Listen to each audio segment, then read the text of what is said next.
구독과 좋아요 알림 설정은 다음 영상을 만드는 큰 에너지가 됩니다. 넛지 시작합니다. 당신은 심각한 병에 걸려 수술을 앞두고 있다. 의사는 당신에게 이 수술을 받은 사람 100명 중 90명은 5년 후에도 살아있다라고 말한다. 90%라는 높은 확률로 살아남을 수 있다니 수술을 받아야겠다는 생각이 든다. 당신에게는 병원에서 만난 같은 병을 앓고 있는 친구가 있다. 그런데 그는 수술을 받지 않기로 했다고 한다. 당신이 왜 그러느냐고 묻자 친구는 대답한다.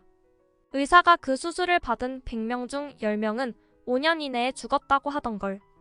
100명 중 90명이 산다는 진술과 100명 중 10명이 죽었다는 진술은 정확히 같은 정보를 담고 있다. 그러나 의사가 정보를 제공하는 방식에 따라서 환자의 선택에 영향을 미칠 수 있다. 이처럼 선택의 틀을 형성하는 것을 프레이밍이라고 한다. 넛지에 의하면 이는 환자들의 선택에 영향을 미칠 뿐만이 아니라 의사들 역시 90명이 산다라는 방식으로 정보를 들었을 때 수술에 권할 가능성이 더 높다고 한다. 인간의 선택은 환경에 영향을 받는다. 프레이밍은 인간이 언제나 합리적이고 이성적인 판단을 하는 것은 아니며 환경에 따라 선택이 달라질 수 있음을 보여주는 예다. 넛지에 제시된 인간이 체계적으로 틀리는 방식은 프레이밍만이 아니다. 각 용어에 대한 설명은 아래에 따로 달겠다. 넛지는 원래 슬쩍 찌르다라는 뜻인데 탈러와 선스타인은 이를 선택을 유도하는 부드러운 개입이라는 행동 경제학의 용어로 만들었다. 만약 의사가 수술을 하는 것이 바람직하지 못하다고 결정해서 10명이 죽었다는 방식의 진술을 제공한다면 이 역시 환자에게 특정 선택을 유도하는 넛지를 가한 것이다. 프레이밍의 예시처럼 인간이 예상 가능한 오류를 범한다는 것은 넛지가 우리에게 충분히 긍정적인 혹은 부정적인 영향을 미칠 수 있음을 보여주는 반증이기도 하다. 온전히 합리적인 인간이라면 단순히 정보가 제시되는 방식 혹은 선택지들의 배열 순서 등의 영향을 받지 않고 객관적인 정보만을 토대로 의사결정을 내려야 하지만 대부분의 사람들은 그렇지 못하다. 예를 들어서 더 이상 읽지 않는 잡지를 계속해서 구독 중인 사람이 있을 수 있다. 합리적인 경제 주체라면 매달 계좌에서 돈이 빠져나가는 구독은 효용이 떨어졌을 때 중지해야 한다. 그러나 실제로 사람들은 매달 이루어지는 자동 결제를 취소하는데 들어가는 약간의 노력이 귀찮아 기껏해야 냄비 받침 정도의 효용을 제공하는 잡지를 몇 달씩 더 구독하기도 한다. 이러한 상황을 현상유지 편향이라고 한다. 이는 디폴트 옵션이 적용된 것으로 아무런 선택도 하지 않았을 때 적용되는 옵션을 말한다. 즉 잡지를 취소한다는 선택을 하지 않으면 다음 달에도 잡지를 받고 싶다는 의사표시를 하지 않아도 자동으로 연장 계약이 갱신되는 것이다. 무료 구독권을 주고 기간이 경과된 이후에 직접 취소 신청을 하지 않는 경우 자동으로 결제가 되는 시스템 역시 잡지사가 고객에게 가하는 일종의 넛지다. 사람들은 디폴트 옵션에 지대하게 영향을 받으므로 이는 넛지에서 매우 중요한 개념으로 쓰인다. 예를 들어 수요에 비해 공급이 크게 부족한 장기 기증의 경우 사람들이 예기치 못한 사고로 사망했을 시 사전에 장기 기증에 동의나 거부의 의사표시를 하지 않았을 때의 디폴트 옵션이 동의로 정해져 있다면 장기 기증률이 어마어마하게 상승할 수 있다. 사람들은 특정 사안에 대해 타성 다른 말로는 현상유지 편향을 갖기 때문이다. 물론 넛지가 자유주의적이라면 기증이 강제가 되어선 안 되기에 사람들은 손쉽게 옵트아웃 할 수 있어야 한다. 옵트아웃이란 당사자가 거부 의사를 표현하는 시점부터 해당 옵션의 적용이 중지되는 방식이고 반대로 옵트인은 당사자가 허용의 의사를 표시하기 전에는 해당 옵션을 적용할 수 없는 방식이다. 그러므로 장기 기증의 디폴트 옵션을 동의로 정한다면 이에 대한 거절의 의사표시 전까지는 장기 이식에 동의하는 것으로 간주하는 옵트아웃 방식이 채택된 것이라 할 수 있다.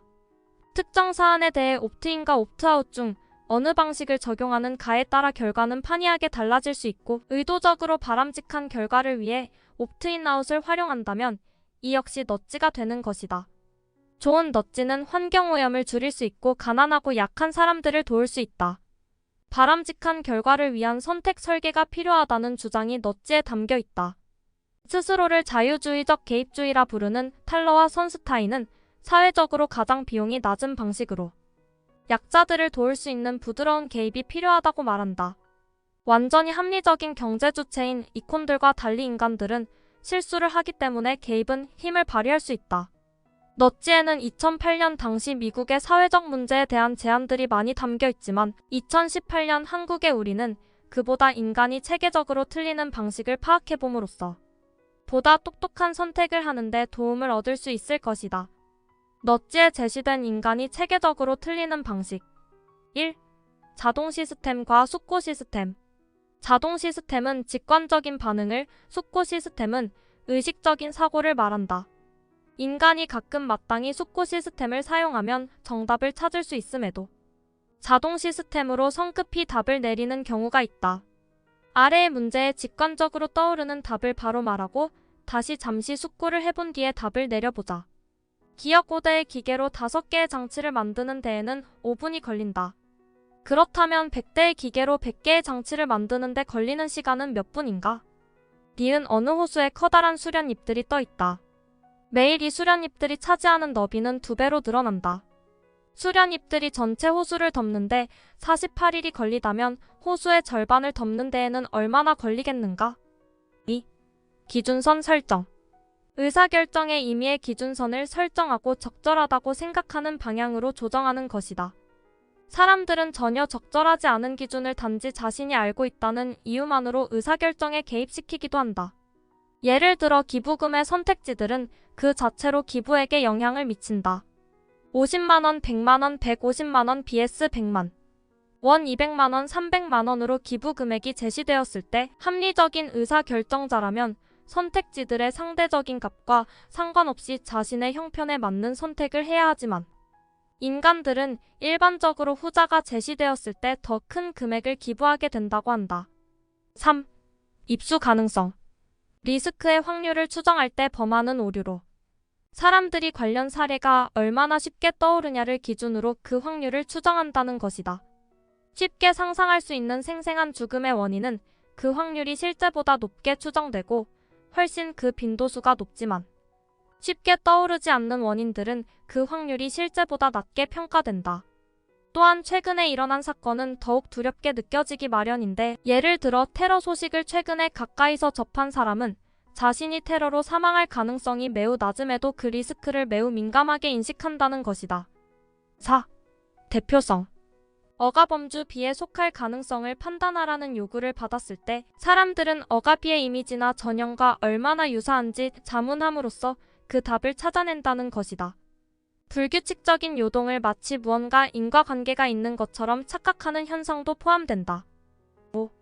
비현실적 낙관주의. 대다수의 사람들이 자신을 평균 이상이라 생각한다는 것이다. 모든 운전자들 가운데 자신의 운전 실력이 평균 이상이라고 생각하는 사람은 90%에 달한다고 한다. 내가 하는 일은 왠지 반드시 성공할 것만 같은 기분이 들곤 하지 않는가? 그 전에 같은 방식으로 실패했던 누군가도 그렇게 생각했을지 모른다. 5. 손실 깊이. 사람들은 똑같은 대상을 놓고도 그것을 잃었을 때 느끼는 고통이 얻었을 때 느끼는 행복보다 크다고 한다. 예를 들어 동전의 뒷면이 나오면 X만큼의 돈을 받고 앞면이 나오면 10만 원을 잃는 내기를 하기로 한다고 하자. 대부분의 사람들은 이때 X가 20만 원 정도는 되어야 내기를 할 만한 것으로 여긴다고 한다. 6. 현상 유지 편향. 늑장 행위 즉 앞서 언급한 잡지의 구독 취소를 미루는 것과 같은 상황을 말한다. 잡지 배급 담당자들은 실제로 구독하겠다는 의사표시를 해야 하는 경우보다 자동으로 연장갱신이 이뤄지고 전화를 걸어야만 취소가 가능한 경우에 자동갱신 확률이 훨씬 더 높다는 것을 잘 알고 있다고 한다. 7. 프레이밍.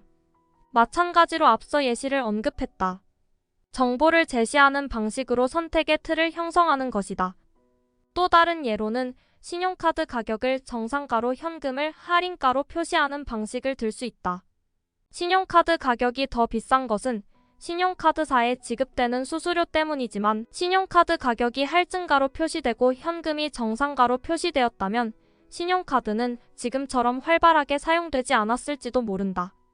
어제 집으로 들어가는 길에 아이스크림 할인점에 들렸다. 원가가 1영원이라는 아이스크림을 500원에 구입하면 싸게 샀다는 기분이 들어서일까? 집 근처에 할인점이 들어선 이후로는 아이스크림을 먹는 빈도가 확실히 늘었다. 그런데 생각해보면 해당 아이스크림의 적정 판매 가격은 원래 1영원이 아니라 500원 언저리가 아닐까? 어차피 365일 내내 50% 가격에 판매할 거라면 번거롭게 두 가지 가격을 적어 놓을 필요가 없음에도 아이스크림은 결코 단 한 번도 사용하지 않는 정상가가 표시되어 있다. 이 역시 저렴하다는 인식을 심고 구매를 유도하는 넛지다. 넛지를 읽는 와중에도 넛지를 당한 셈이다. 물론 할인가 전략은 결코 아이스크림 판매에만 사용되는 넛지가 아니다. 백화점이나 마트에서 할인을 한답시고 굉장히 크게 정상가를 표시해뒀다면 지금 나를 넛지하는 게 아닌지 한 번은 의심해봐야 할 것이다. 개인적으로는 휴대폰의 약정기간 또한 넛지의 일종이 아닌가 싶다. 어떤 사람들은 그 약정기간이 다 되면 멀쩡한 휴대폰도 바꾸려 들기도 한다. 아마 우리 주변에는 이보다 무수히 많은 넛지가 있을 것이다. 여기까지 넛지 도서 소개였습니다. 구독과 좋아요 알림 설정은 다음 영상을 만드는 큰 에너지가 됩니다. 시청해주셔서 감사합니다.